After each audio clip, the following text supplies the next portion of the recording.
Prepare yourself for the terror. The prison of madness, where few enter and none return. Welcome to Unsung Horrors. With Lance.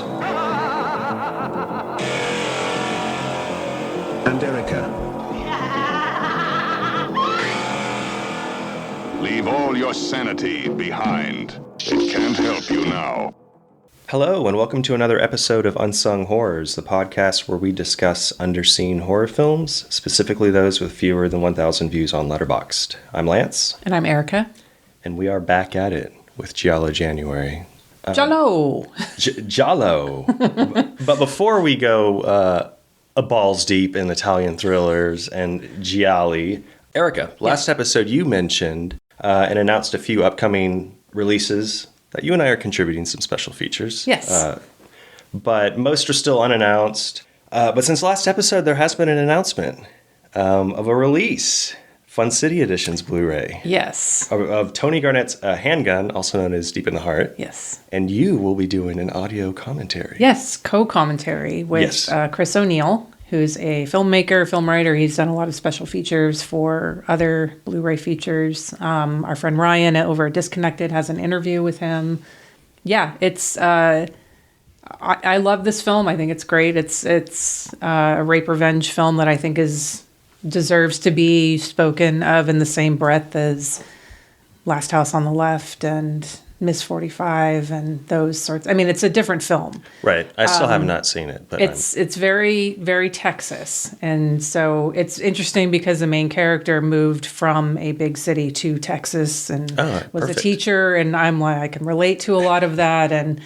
But yeah, it can be a kind of a rough watch. I think it's a really important film. It is not pro-gun. It's not anything like that.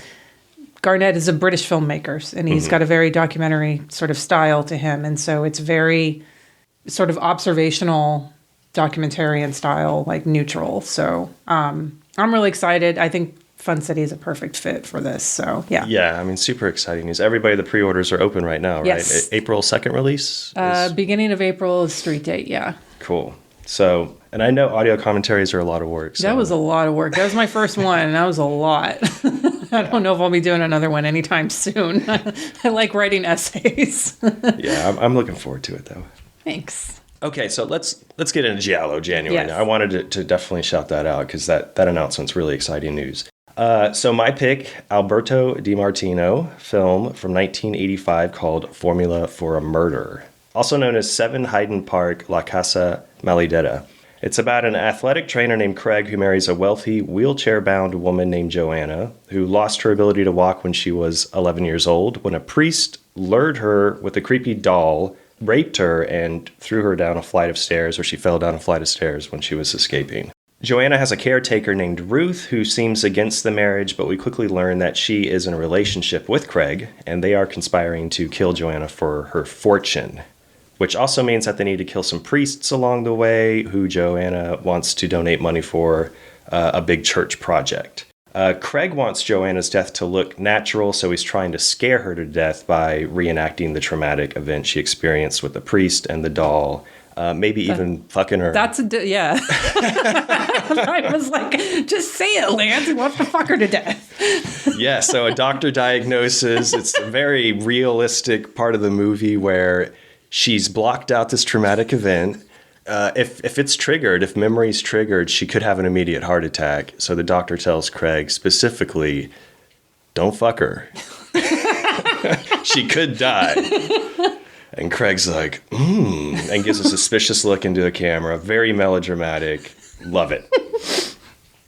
As of this recording, Formula for a Murder has 829 views on Letterboxd. So it's closing in on 1,000 views. Yeah. Having under 1,000 views on Letterboxd is pretty much most of Alberto de Martino's films. Right. He has a few popular ones. I think a few of the films some people might be aware of. I think most of our listeners are more familiar with his work than like your average cinephile person. But I know, Erica, you and I both watched a bunch of his movies. Yes. These last couple of weeks for this particular episode. Yeah. And we've watched, I've seen, and you've seen a lot of his movies, even before we started doing some research and notes for this. But I don't know about you, but I had a blast doing this. Yeah, it's hit and miss. I'll leave it at that. I think all the new ones that I watched, I definitely enjoyed. New ones, like as in his last couple, like his last decade of work. New watches. Oh, I got you. I mean, because previously I had already seen Antichrist. I love any Exorcist ripoff. Just fucking put them all in my veins. I had seen Strange Shadows in an Empty Room, Holocaust 2000, the Omen ripoff, another one I really like. Yeah, I watched that one. Miami Golem, I would never recommend to anybody, except it's definitely got some weird elements in there. It's like they're trying to do something with like a meteorite spunk or something like that. I don't. Yeah, I really enjoyed that one. I found it. What was that one about? That was the one where he's a reporter. He's David Warbeck is in it, and it's De Martino's last film, that's kind of why I wanted to watch this. Yeah, Warbeck is a reporter covering a university that's testing cloned alien cells, but I guess spunk. It's spunk. Yeah. That they located in a meteor, and of course, David Warbeck's in the middle of everything. Like most of his movies, I may talk about this a few times in the episodes, but he wears really tight pants. He's just showing off in his films. He is. Which, respect. Yeah, so I did watch a lot of Alberto De Martino movies that I hadn't watched before. Mm-hmm. A little info on De Martino. He was encouraged to be a director by Fellini, who he supervised dubbing for La Dolce Vita. Yeah. De Martino was very active and very successful, apparently, in the field of dubbing. He was the dubbing director for more than 1,500 films. He could have helped out with Karate Rock. We'll talk about that later. Yeah, Karate Rock. I want to hear about that one. Yeah, we'll probably go through a lot of his movies because we did a lot of watching. His first solo directing gig was in 1961 for a sword and sandal film called The Invincible Gladiator, which I didn't watch. I did want to watch some of his earlier films, though, as director, because he started as an assistant director in 1952 and co-directed The Minotaur, the Wild Beast of Crete in 1960. Silvio Amadio directed that, Muck, and that's Muck. And Smile Before Death, one of my other Giallo January picks. We're talking about another earworm. We're going to talk about another earworm soon, folks. But yeah, I liked The Minotaur. It was about how like these, kind of higher up start realizing that sacrificing children to the Minotaur doesn't do anything. It's kind of like this antiquated tradition. But there's these twins that are involved, and the evil one, who's the queen, is trying to kill this hidden twin sister. So she's twins. kind of, great set pieces, great costumes, great raping and pillaging scenes. Early Carlo Rambaldi creature design. Bats? No bats. Oh. No, he did the Minotaur creature, which pops up in the last 2 minutes of the movie, and it's terrifying looking. Nice. I also watched Son of Hercules versus Medusa, which De Martino directed in 1963. Carlo Rambaldi also does the effects there, and it's the creepiest Medusa I've ever seen. Oh. She has this one glowing eye, and basically almost looks like a moving tree with all these tentacles, very Cthulhu looking, and very, very freaky looking. Okay. Underwater dragons in there, great practical effects for early 60s. Yeah, let's kind of jump all over his filmography and what we watched. You already mentioned Holocaust 2000, the Omen ripoff, which I enjoyed. I think it has, if you look at the poster on Letterboxd, I think it has one of the worst posters ever. Yeah, it doesn't match the film very well. Not at all. It looks like some sort of Last Man on Earth shit or something. It's and the title makes it sound like that too. I guess it is in a way could be anyway. It's fine. I like Kirk Douglas and all that. I still like it. It's not. I don't think it's great. He's naked in it too. He is. He's naked. Yeah. Yes. I feel like it's obviously De Martino. When we get through all his movies, he does a lot of ripoffs, a lot of exploitation films. He did some spaghetti westerns, some sword and sandal stuff. But Holocaust 2000 really feels like an exploitation film because he uses a lot of like real footage from like these starving countries and famine and stuff like during the credits. And I'm like, oh, it's going to be one of these. Yeah. But I did enjoy it. Like I said, I did have a good time with all his movies. Yeah. I'd never seen The Antichrist, and I watched that, his Exorcist ripoff. It's so much more than a possession movie. I'll be talking about that one a little later in the episode for sure. Yeah, you watch Shadows in an Empty Room? I'd seen that prior to this, and it's been a while. I remember really liking that one, but my memory being what it is, I'm not going to talk about it at length because that's a good thing about having the shit memory is like there's always new movies to watch, even though I've already seen them. Yeah, I had watched that one too, and I remember loving it. I guess the other one that you watched, what was it, Killers on the Phone? Yeah, I watched The Killers on the Phone, the Telly Savalas one. I was into it. I was like, this is good for 90% of it. And then when it got to the end, I was like, okay, yeah, I like this movie. Okay. I did really like it. I watched The Blancheville Monster, which was a really great, I wish I would have watched it in October movie. Yeah, I started it. I'm going to save it for October. Yeah, smart. That's in the Arrow box set. I can't remember the name of the box set itself, but it's the same one that's got the third eye. Right. Which one was that called? I don't know. It's in one of the Arrow sets that's got the Franco Nero movie that we covered too. Yeah. To get back to Telly Savalas though, because I remembered when I saw that The Killers on the Phone, I was watching Family Feud the other day. I love Steve Harvey's Family Feud. I'm not gonna lie. Really? Yeah, I mean, because I have a trial right now to have like kind of cables channels. It's already expired, but I just pretty much had it like on whatever the game show network is or whatever. Mm-hmm. And one of the questions was, like we asked 100 women to name a bald and beautiful man or something. Mm-hmm. And, Steve Harvey was number one. Like, Vin Diesel popped up. Wait, Steve Harvey was number one? Yeah. Like, people know, like, when you ask on the streets, like, this is for Family Feud, and they always kind of cater to Steve Harvey, I've noticed. Okay. Bruce Willis. Dwayne The Rock Johnson. Yeah. And there was one that nobody could answer, and he's like, show us number 7. And it was Telly Savalas popped up. Oh, yeah. Yeah, I thought that was random, though. Yeah. You have, like, all these... Telly Savalas is such a specific... They found, like, a group of, like, 50-year-old or 60-year-old women, like, all together in a group and asked them, and one said Telly Savalas, and they all agreed. And yeah, because it was, like, 4 people said it or something. they all got on the board. That's how they got on the board. Good for you ladies on the street. Exactly. I was super excited. I was like, are you kidding me? I was, like, looking at Sarah, who I was paying no attention to Family Feud. I'm like, Telly Savalas. You know who that is? And she's like, yes, I do. Yeah, He's got a great bald head. Yeah. Okay, calm down, Lance. Okay, anyway, sorry. Puma Man. Yeah. So I had seen Puma Man before. Oh, okay. But with robots. So, like, John walked in, and he was like, he's like, you watching Puma Man? And I said, yeah. I was like, I've only seen it with MST3K. And I was like, I got to watch it in its purest form now. Oof. And, John goes, at least once a day, I hear Crow in my head singing, Puma Man, he flies like a moron.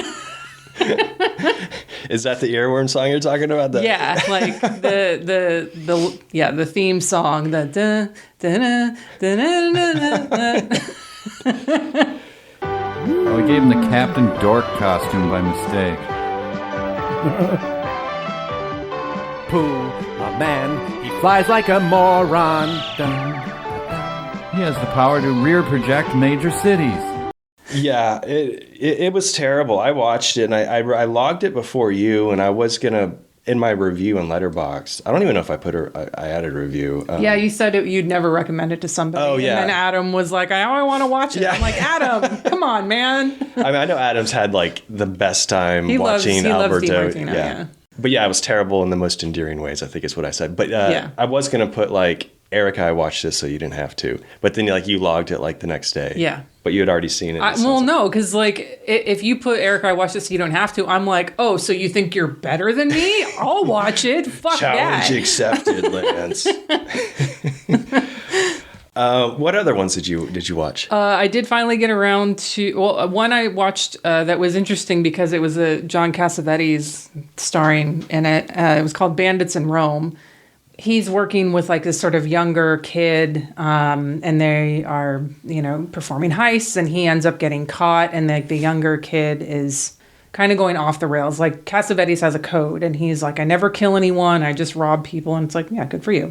He ends up getting caught, but the young kid goes around, gets a new gang together, kills people, and is just kind of wreaking havoc. But he's also kind of going after Cassavetes' girl. And so I don't want to give too much away. I liked it. It was different for what I was expecting from De Martino.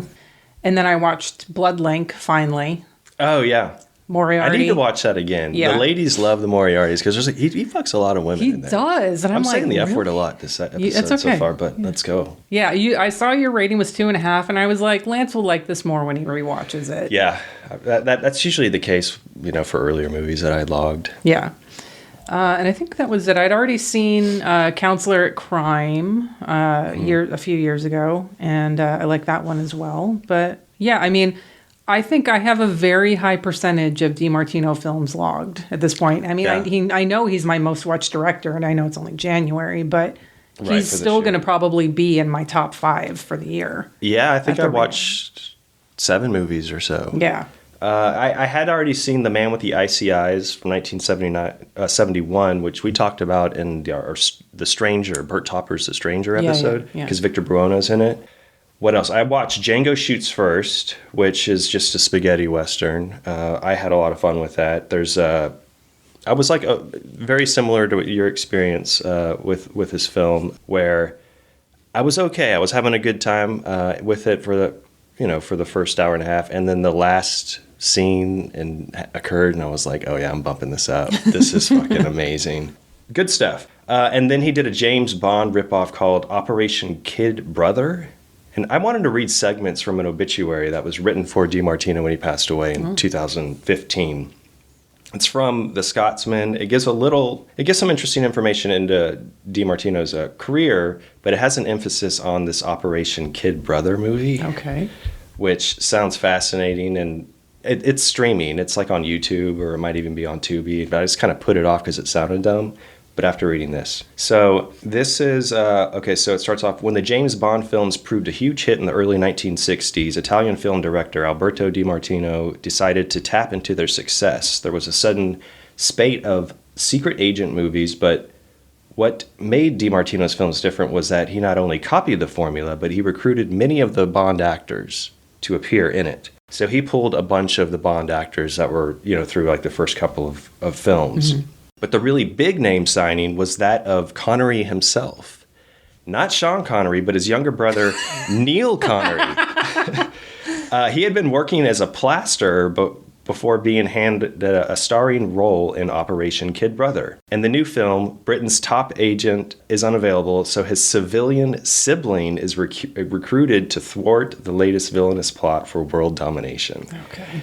Cashing in on the name, Neil Connery played a character in Operation Kid Brother called Neil Connery. Wow. His real name.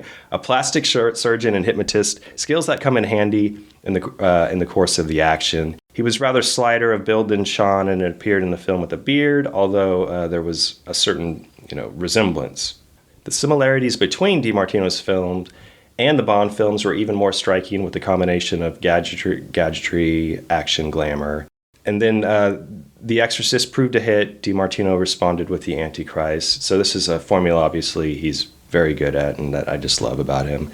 The son of a film makeup artist, De Martino was born in Rome in 1929. He was a frequent visitor to his father's sets and appeared in small roles in several Italian films as a boy. He studied law at university, but decided to pursue a career in the film industry, working first as an assistant editor and assistant director in the early 1950s, and working for an Italian television series of The Three Musketeers. So-called sword and sandal movies began to take off in the late 1950s, with the Italian filmmakers drawing on ancient Greek history, starting with the Hercules movies. The success of the Hollywood epic Ben-Hur fueled the boom, and De Martino made his debut as a feature film writer and director with The Invincible Gladiator. He returned to the genre with Perseus Against the Monster, and then he did a couple spaghetti westerns, Django Shoots First, or $100,000 for Ringo, a favorite of Quentin Tarantino's, who chose it in his retrospective of spaghetti westerns at the Venice Film Festival. So DiMartino's films were made on tight budgets, either in English or dubbed into English, with the emphasis on spectacle, action, and adventure. They found an international audience, and he was more successful at getting a UK release for his films more than any other European director out there. Operation Kid Brother was not his first secret agent movie. He made The Spy with 10 Faces and Special Mission Lady Chaplin with Daniela Bianchi as a star, but Operation Kid Brother was his most ambitious venture. As well as recruiting as many Bond actors as possible, he also got Italy's top film composer Morricone to produce and score that would have fitted comfortably into any James Bond film.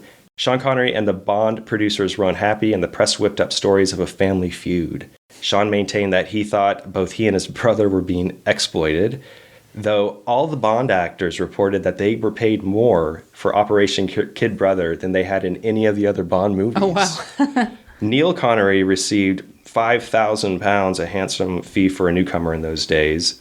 And he said he found DiMartino quick and efficient, enjoyed making the film with him. He made a few more films and television appearances and then just retired from it and went back to work as a plasterer. But yeah, I mean, it's a great little write-up. Then they talk about Holocaust 2000, being the Omen. He was very private in his life. He did reveal once in an interview, DiMartino, that he eventually stopped making films because his son feared he would have a heart attack on set. Okay. So it's a good little obituary. I really kind of skipped over a lot of stuff. So that was The Scotsman, I think is what I said. Okay. But the Operation Kid Brother, all that information really fascinated me, jumped up on my watch list. Okay, so when I was watching all these DiMartino films, I find that he has a great eye to shoot action. His fist fights, his brawls. Mm-hmm. We'll talk about like the final battle at the end of this movie, which is amazing. But he had a real knack to shoot action scenes, whether in Django Shoots first or Duck You Sucker, which he was a second unit director for Sergio Leone. Mm-hmm. Also, what I like about DiMartino is that he obviously dips his toes into pretty much any genre and every genre. I totally respect and appreciate directors that do that. They're not just like a stick to one formula type of thing. Obviously, he's doing it to make money and what's popular at the time. But so if you say his name, some guys might be like, or some movie people might be like, he's the guy that did all those fantasy sword and sandal movies, right? Or he did all those Giallo movies, or he did that cool superhero movie, right? I don't know about the superhero movie. So yeah, he co-wrote Formula for a Murder with writer Vincenzo Menino, who was pretty much his writing partner, who contributed to pretty much all of DiMartino's films, screenplays for The Antichrist, Shadows in an Empty Room, The Killer is on the Phone, Man with the Icy Eyes, most of his stuff. Menino has worked with a lot of the Italian greats, Fulci, Deodato, Lenzi, Castellari, co-writing The New York Ripper, House on the Edge of the Park, Raiders of Atlantis, and The Last Shark. So this writer definitely has a touch for exploitation. And then the editor, I wanted to point out the editor, Vincenzo Tomasi, who's edited the best of Italian horror. Yeah. I mean, so many Cannibal Holocaust, The Gates of Hell trilogy, most of all of Fulci's pretty much movies, Zombie Flesh Eaters, Living Dead at Manchester Morgue. He's also edited most of DiMartino's films, but I love the editing in this movie. I think it kind of just rolls and just moves fast, even though it is, it's a little over an hour and a half. And then the original score is another great Italian composer, Francesco De Masi, who we've talked about briefly. He did the score for The Third Eye. Mm-hmm. He has, again, over 100 credits to his name, a lot of spaghetti western, sword and sandal movies. Baba's Kill Baby Kill, The New York Ripper, Inglourious Bastards, Escape from the Bronx. His list of films are kind of inflated, as with the case of a lot of Italian composers, because they do reuse and recycle a lot of their work. I know Sam from BNS About Movies, and his review for Formula for a Murder, he pointed out that De Masi reused some of his music from Fulci's The New York Ripper. Mm-hmm. But yeah, I loved the score to this. This like mid-'80s score that with the synth, you don't hear that a lot in Gialli. No, there was times where I was like, this fits with a different genre. Yeah, for sure. But at the same time, I was like, you know what? We're in the 80s. We're watching a Giallo. Like, we're already like in alien territory. Fuck it. Yeah. It works. And it definitely adds. That'll probably be the closeout song if you guys want to listen to it. The closeout song of the episode. So let's get in the cast. So I'm going to quickly run through, just the notable cast members, and then obviously we're going to talk about the star of the show, David Warbeck. We're both fans of Warbeck. Oh, yeah.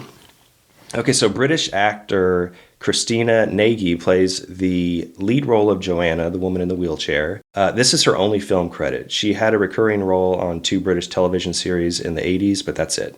And I think she's, just to point her performance out in Formula for a Murder, I think she's great in this. It's like a confident performance. Mm-hmm.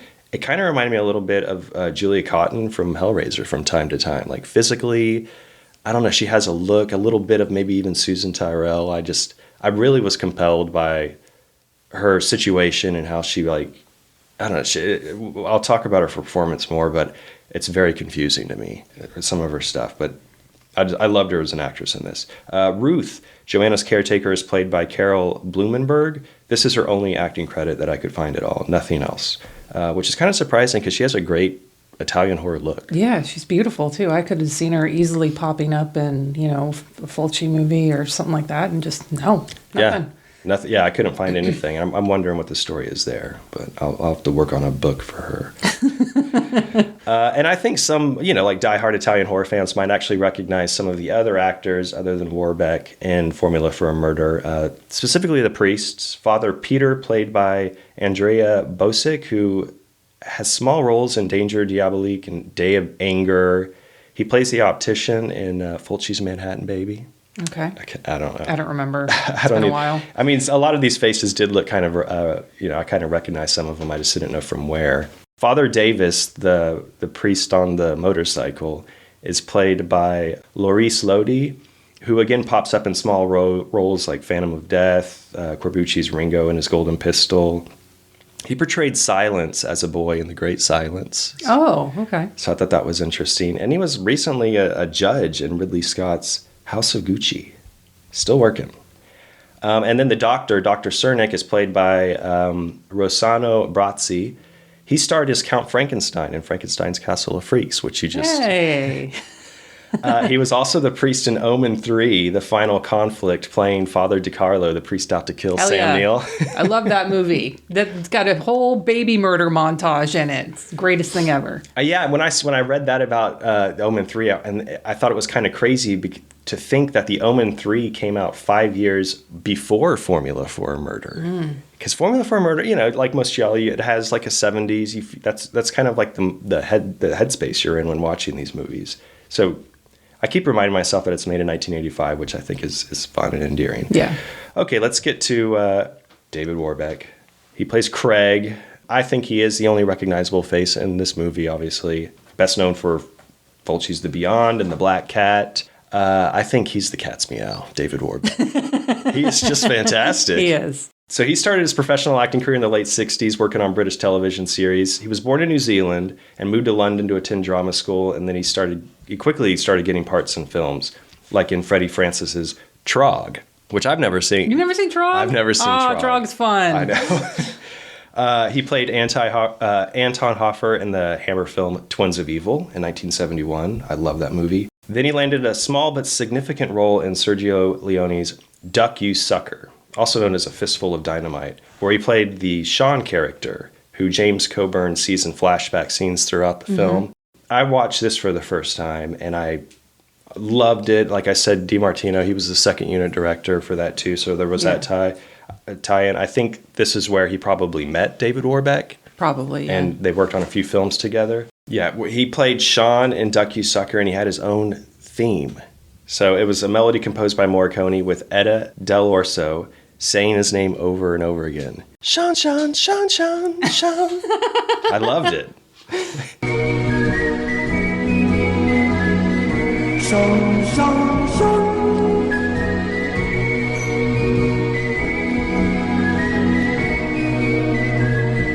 Sean, Sean, Sean. And it's a significant role, but he probably has like 3 minutes of screen time in flashback scenes, which I loved that movie. I thought it was a lot of fun. Yeah. He made a bunch of Italian action movies directed by Antonio Margheriti, starting with The Last Hunter, which I watched in 1980, where he plays a soldier in Vietnam. Tisa Farrow plays a foreign correspondent covering the war. Oh, R.I.P. Yeah, and John Steiner plays this tripped out major in it. who's I gotta watch that. It's fun. I didn't like rush out to watch the other four or five other movies he did with Margheriti because they all look basically the same. Probably are, yeah. One day I will though. Yeah. Did you get into Warbeck at all? The only one I watched that was new to me was Karate Rock. Because I was like, I saw Sam from BNS Movie. I saw his review, and I was like, yes, I do need an Italian Karate Kid knockoff in my life starring Antonio Sabato Jr. and, with special guest star David Warbeck. Thank you. I do. And no, it's not very good at all. It's really boring. It's like... Bummer. It's Karate Rock. Is there like music and original songs? They constantly go back to the same disco. And like, so they're playing some music in there, but there's no like fun theme or good score or anything like that.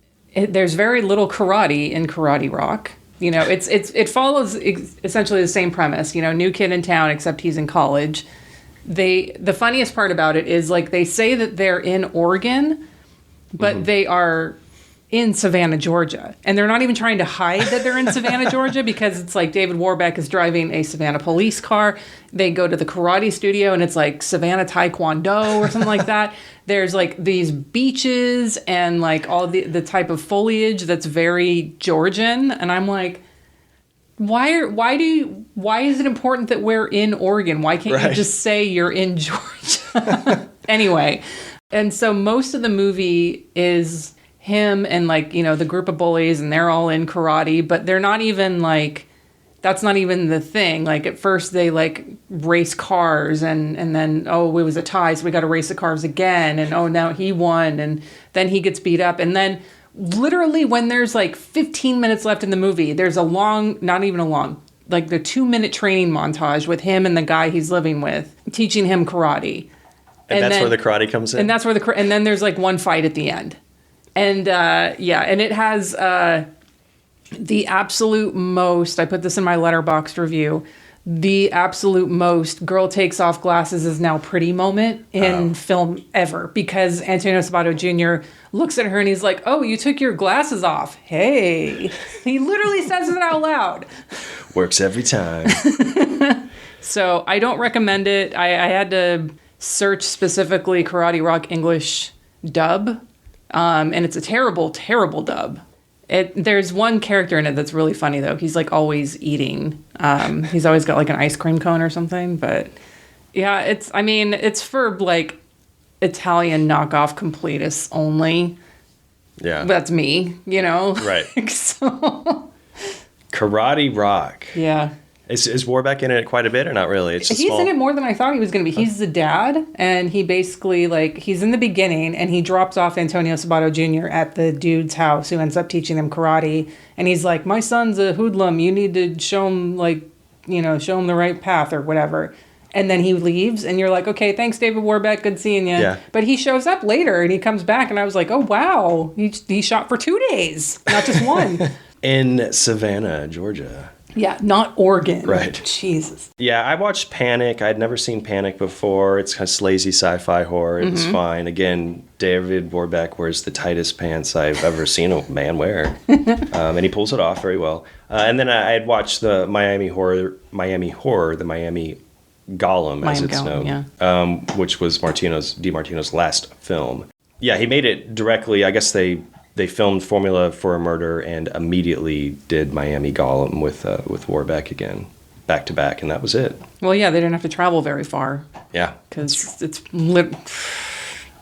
I was like, why are you saying you're in Oregon? Just say you're in Georgia. And then I have one interesting tidbit I have on Warbeck. Is there any other movies you wanted to talk about further? So this was, I think, on Wikipedia. But thanks to his appearances in several high-profile action and horror films, he was seriously being considered as the next James Bond. Yeah, John mentioned that, and he was even on set for one of the films. It must have been a Roger Moore one. Yeah. Because Warbeck claims that for many years he was paid an amount to be a substitute or backup Bond on the conditions that he not tell anyone about it, and he'd be ready for filming at a moment's notice in the case Robert Moore leaves or threatens to leave. Mm-hmm. And then one day he read that Timothy Dalton was being chosen as the next Bond, and he was told by producers, like, okay, you're not getting paid anymore. You're too old for this role. So thanks for being the substitute for a while. I mean, I love David Warbeck, but I really don't see him as a James Bond. No, yeah. At all. And I love Roger Moore as Bond. I mean, he's so cheesy. Like, he reminded me of, what's his name? Jordan. Louis Jordan? Louis Jordan. He reminds me of like a good guy, because Louis Jordan is a villain in one of his films, in one of the Bond films, and I feel like that's like a twin thing. Yeah. That was my fantasy, at least. Okay. Okay, so that's it. That's it for the cast and crew. We're going to jump into Formula for a Murder. Yeah. Giallo January. Mm-hmm. This isn't a standard Giallo. No. I respect it. We know who the killer is pretty early. It's a Giallo for 30 minutes. It is. Yeah. There's maybe only one murder. I mean, I guess there's the beginning murder or the priest. Priest at the beginning, yeah. And then once he commits the next murder, you're like, oh. Yeah, he takes his mask off, his black. And the getup looks awesome, by the way, with the gloves, and he's dressed as a priest. He's got a hat on. Is he dressed as a priest when he kills the other priest? Maybe he's not. I don't remember. But yeah, there are a lot of the classic tropes. You have a couple of priests. Mm-hmm. You have, every Giallo Italian horror should have a priest. Yeah. You have a woman in a wheelchair, which I love. There's even a short bookstore scene where they just mention the bookstore and she goes in and gets books. To me, that feels like a necessity in Italian horror. I love a good bookstore scene. We have a creepy doll, slow motion flashback scenes of a young girl. There's that recurring creepy music theme as well, that nursery rhyme. Yeah. The bell rings loud if people don't love you. The bell rings loud to signal your death. Yes. It's just missing a blind person. Where's the blind person? I know. Well, I think maybe they figured, like, we have someone in a wheelchair. We don't want to, have two people with disabilities. They should have made her paralyzed and blind. Like, it was that traumatic. It could have been, yeah. That would have been tough. I think besides, like, the Giallo tropes in there's just some other more sort of generic tropes that came up, like the suppressed memory trope. Yes. And even though it was actually in a dream, the reveal of where someone who's in a wheelchair can actually walk, that was like in her dream. But I was like, anytime I see someone in a wheelchair in a movie, I'm like, they're going to be walking by the end of this movie. Right. And then like just the generic sort of woman being driven crazy trope. Yeah, that happens in so much of it. Yeah. Yeah, I was expecting a little more because I loved Ruth and Joanna's relationship. That's established right up front. And I was kind of wanting a little more from that. Because there are weird instances. Maybe I overlooked something, but there are a lot of instances where Ruth is kind of deterring Joanna from marrying Craig. Mm-hmm. She seems to be in love with her. And I realize this creates more confusion and like this bizarre love triangle, but I felt like something more could have been there with the Ruth character. Yeah. It just kind of... She just was kind of waiting for Craig to do everything. And it was just like, she seems like a powerful woman. Yeah. Yeah, I mean, another thing, obviously great stuff with Giallo are the kills. And this has some really great kills in it. Bloody stuff. I love seeing priests get their throats slashed. Yeah. I mean, it's terrible. It's one of the no, it's not. It's one of the most satisfying things ever. That first kill is amazing, where he just busts through. He has a straight razor and busts through the confessional and just slits the priest's throat. Yeah. I like seeing Father Davis get beat the fuck up.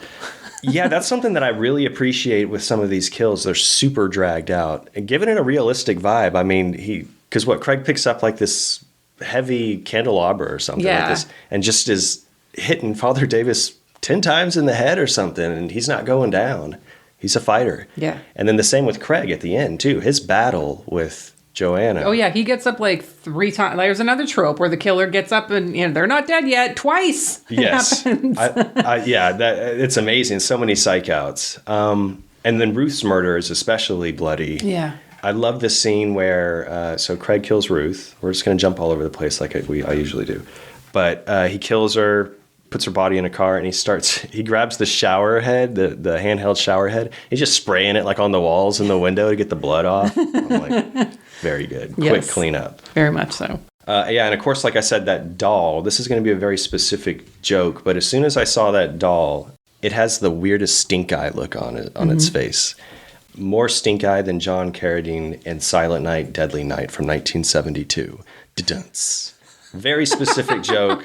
Maybe one person will get it, and that person's probably me. But when I saw that doll, I was like, look at that stink eye. That's almost as bad as John Carradine from... Very, very specific. And also, again, I've mentioned this in past episodes, but I love reading Sam's from BNS About Movies reviews. And he said, little hot trivia knowledge coming at you, the location, if you recognize the location. I didn't verify this. We trust Sam. I'm trusting it. Yeah. But if the house looks familiar, it's because it's the same house in Phantom of Death and Body Puzzle. We're both I recognize it from Phantom of Death. Yeah, I watched that within the last year, so I did. I do. Now he mentioned that, I do recognize it. Yes. Yeah, because I had read that Formula of a Murder. It was the exterior, and a lot of it was shot in Boston, but most of the interiors were in Italy. Okay. And then I got to say again, something else I love about this Italian movie, this Italian horror giallo movie, is the suspicious looks. Mm-hmm. When they set up all the characters, they're so exaggerated, especially when we meet Dr. Cernick for the first time, and Ruth is like, do you have Joanna's medication? Yeah. And he quickly says, no. And he just glares, and it's like a zoom as he's glaring at Craig and Joanna. And then the next scene is they're at the archery, which is an amazing thing to add to this movie. Yeah. Joanna is in a wheelchair, but she's obviously great at archery. She's great at fencing, and she's great at what's that? Javelin throwing. Yeah. Yeah.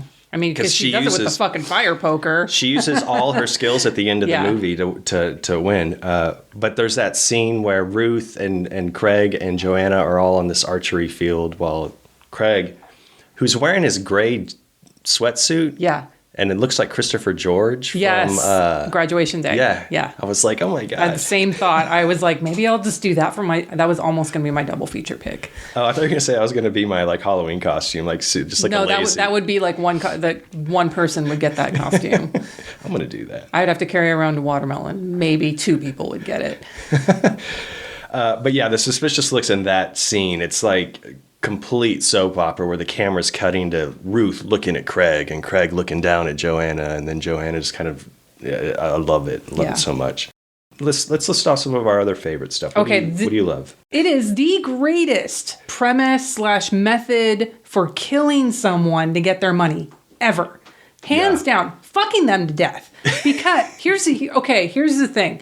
I wish Dick Wolf had seen this movie and then turn this into a Law and Order episode. Because then we'd have Michael Moriarty, Ben Stone, cross-examining the David Warbeck character, saying something like, so your plan was to marry Joanna and, taking advantage of her past trauma, make love to her so intensely that she would have a heart attack and die? And then there Craig is like, no, I loved my wife and I took great care when we made love, just like the doctor told me. And then Moriarty starts getting heated and he's like, you planned to fuck her to death, didn't you?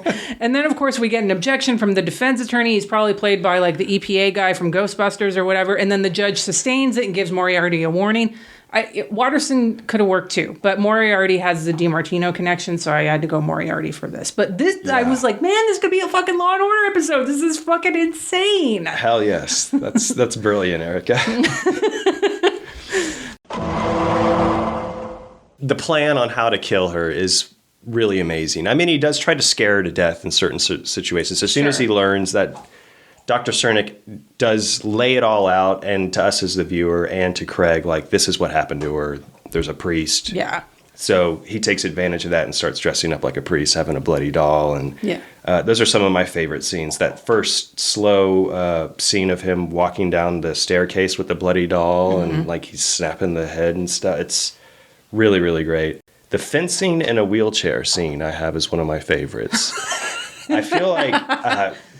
I think it is so fucking funny because that seems to be a sport where you shouldn't be stationary. You shouldn't be like in one place. Like, but if you think about when people who actually are fencing, they're just moving kind of like back and forth in a lateral line. So they are. I would say like this actually could work. Obviously it could. I mean, I'm not gonna.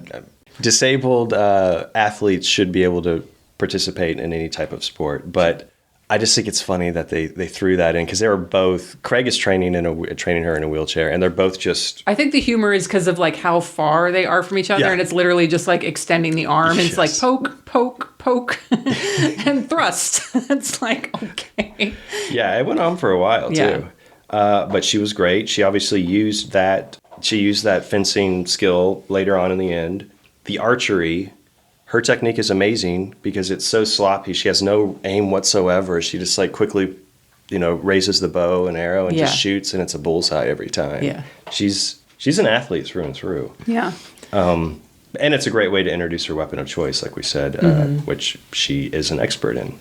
There's a shot, and it in her dream that she has when she eventually stands up, where she drops her glasses, and like the priest who's wheeling her like rolls over them, but then like the shot after that is reflected through the glasses, and you see them going away, and I was like, that's neat. I like that. Yeah, that was a really good shot. And one of my favorite things too was how all of the bodies that Craig had murdered throughout the film, he displays them in the house at the end. Yeah. He pulls a total Jason Voorhees. Yeah, it's like showing off his his kill count and stuff. And all he needed to do was put him around a dinner table, and then it would have been like. Yes. Someone needs to make a letterbox list of that. Yeah. Of movies that have like people like dead bodies propped up at a table. Madhouse. Madhouse has it. Texas Chainsaw. Yeah, there's a lot. Yeah, that'd be a good list. Yeah. And then also one of my favorite scenes too is when shit's going down at the end. Joanna's trying to call Dr. Cernick, and he's at home with his headphones playing on the keyboard. Just doesn't hear the phone ringing, and I'm like, wait, what? Who is that? I didn't know who he was at first. I'm like, who is she calling? Why is she calling some keyboard player? Yeah. Yeah. No. Obviously, we jumped all around, but the ending is phenomenal. Like the battle they have, throwing each other out windows. Stabbing each other, or she's stabbing him in the hand, throwing a fire pick at him. Like it's bloody, and it goes on for a long time. I love the ending. I love like how tenacious she is, and like proving to be able-bodied and defeat a killer not once, not twice, but 3 fucking times. Yes. My question though is the end. Yeah. Please explain, because I like she's being wheeled away by another. Is she dreaming again? Is that no? What I gather, this is what I interpreted as. So she has that fantasy or that nightmare early on in the film where it's a priest that's wheeling her, and then he's like trying to kill her. I think at the end it's kind of a retelling of that nightmare. I think it's the priest was released from the Santa Fe penitentiary and he's back to kill her. Thank you. Okay. The priest that raped her. Okay. That's what I gather. Because at the first time I watched it, I was like, is this some sort of hallucination that she's having again? Is she going to get up and walk? I didn't realize what was happening. But when I watched it again, I was like, okay, I think that is because the doctor says, Craig asked the doctor, Dr. Cernick, he said, well, where is this perpetrator or whatever, the rapist? And he's like, he's in a Santa Fe penitentiary. They haven't released him yet. Yeah. And and I think that's who that was. That's my guess. That makes sense. I'm going to go with your theory then. So I read that Troy Howarth, he covers a lot of Alberto de Martino movies in his So Deadly, So Perverse film guide. And he seems to repeatedly call de Martino blandly professional. with dialogue scenes that tend to drag on for far too long. Again, it's what you like. There are scenes I can certainly see that in his other movies for sure. Yeah. And obviously he's a rip-off master, so but he makes everything so original off of these ideas, these established ideas. But I can get it. I can get the long dialogue scenes. I can get people kind of checking out here and there. Yeah. Yeah, but overall, would you recommend this movie? Oh yeah, 100%. I'm glad you picked it. I'm glad I finally got around to watching it. It's been on my watch list for a while. I've got DiMartino's probably going to be one of my most watched directors this year. So yeah, definitely. Yeah, same. I think it's very interesting how they showed the killer really early. They revealed that. So yeah. But with DiMartino, there's tons of other twists and surprises. I had a blast going through DiMartino's stuff. Anything else you wanted to talk about? Puma man, he flies like a I'm shutting that one down. What about double feature picks? Yeah. So I know I mentioned earlier, like Graduation Day, I thought would fit just because of like the sporting element, maybe even like Fatal Games. But ultimately, I'm going with a movie from 2013. Lance just spit out his drink, folks. Curse of Chucky from 2013, written and directed by Don Mancini. This is about a wheelchair-bound woman named Nika, played by Brad Dourif's daughter, Fiona. And she has to deal with her family after the passing of her mother. People around her start being killed, and there is a creepy doll at the center of all of this. Of course, it's Chucky. I know the last part is like one connection, the doll is a connection, but I think really this just highlights two strong female characters who both happen to be wheelchair bound, proving that, you don't have to have use of your legs in order to stave off a killer. Right. That's a great one. Thank you. So I was hoping... I had read that Alberto de Martino had said that the 80s version of The Postman Always Rings Twice with Jack Nicholson and Jessica Lange, that Formula for a Murder was pretty much his version of it. He kind of ripped off that. Okay. Right? So I watched that hoping that this could be a good double feature, per de Martino's suggestion. It's... No. Tonal has nothing really to do with it. Like, there's some killing of a husband and stuff like that, but... I mean, nothing at all. It's Jack Nicholson and Jessica Lange just kind of going at it most of the movie. Okay. No, neither one's trying to fuck the other to death? No, not at all. And I was kind of waiting, because I read that after I watched Formula for Murder. I'm like, okay, here we go. Yeah. There's going to be some fucking to death. There's going to be, no. There's an original version that I hear is better, like from the 40s, but this is the one that Martino referenced.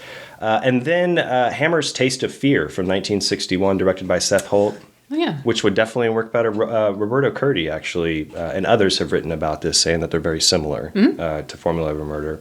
The main character, she has hysterical paralysis brought on by this traumatic event, and her father was murdered by his new wife and the chauffeur.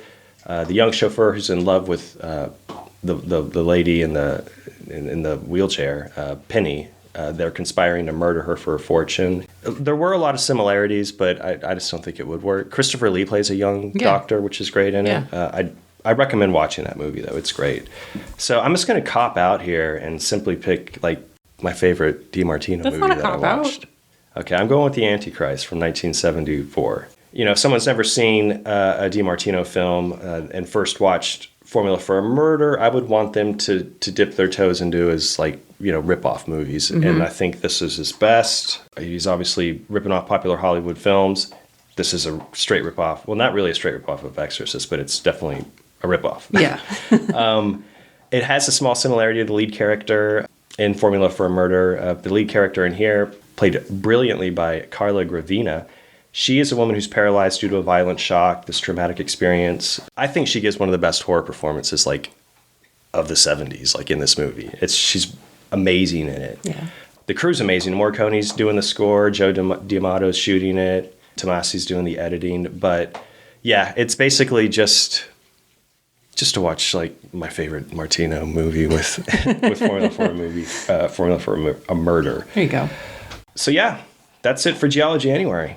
Aw, good times. Good. It was a good month. Yeah. A lot of fun watching. A lot of Italian, Spanish movies watched. Good stuff. What's your next pick? Our next episode is a milestone, Lance. This is going to be our 100th episode. Oh, damn. Yeah. Not our 100th movie covered, but yeah. 100th actual episode. I know that there's some Horror Gives Back episode split into two, plus our trailer episode. But, if you look at iTunes or whatever, this will be episode number 100. So, wow. Yeah. Here we go. We're going to have a landmark episode here. And on top of that, it is coming out on Valentine's Day. Okay. On the day. So I don't know. There's a lot of pressure here for you. I know. So I had to bring it, and I feel like I'm gonna, because I don't know what could be more unsung horrors than a haunted house film where the house is in love with a girl who lives there. Love it. Okay. So love is in the air. We're going to be covering Juan Luis Buñuel's At the Meeting with Joyous Death, a.k.a. Expulsion of the Devil from 1973. I have brought this film up previously on a Blu-ray wishlist episodes, in case anyone is like, that sounds familiar. That's where this is from. Juan Luis Buñuel, the son of surrealist famed director Luis Buñuel. At the Meeting of Joyous Death is a haunted house proto-found footage film. It's about a family who moves into this country home. The home is alive and falls in love with the daughter. And this love is presented essentially as a haunting, and that's connected to her sexual awakening. A TV crew comes to the home to film this phenomenon, the haunting, and this is kind of where the found footage element comes in.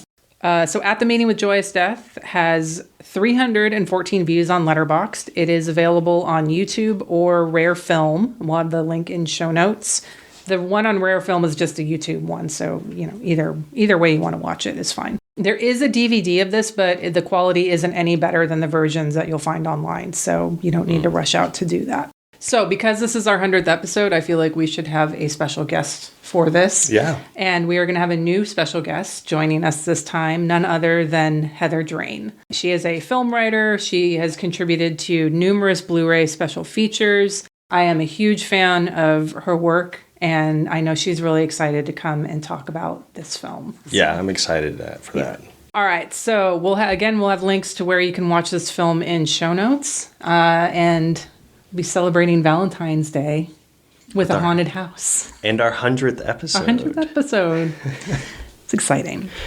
All right, if you're not already, you can follow this podcast on Instagram, Twitter, and Facebook at Unsung Horrors. I'm at Letterboxd, Instagram, and Twitter at Hex Massacre. I'm on Letterboxd and Instagram at Schibi. And we did update the link tree to where you can listen to the episode.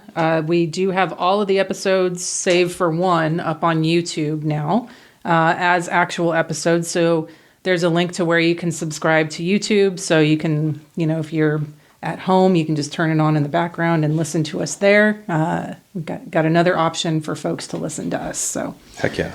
Yeah. All right. Thanks, everyone, for listening. We'll see you back next month on Valentine's Day for our 100th episode. Bye. Yes. Bye.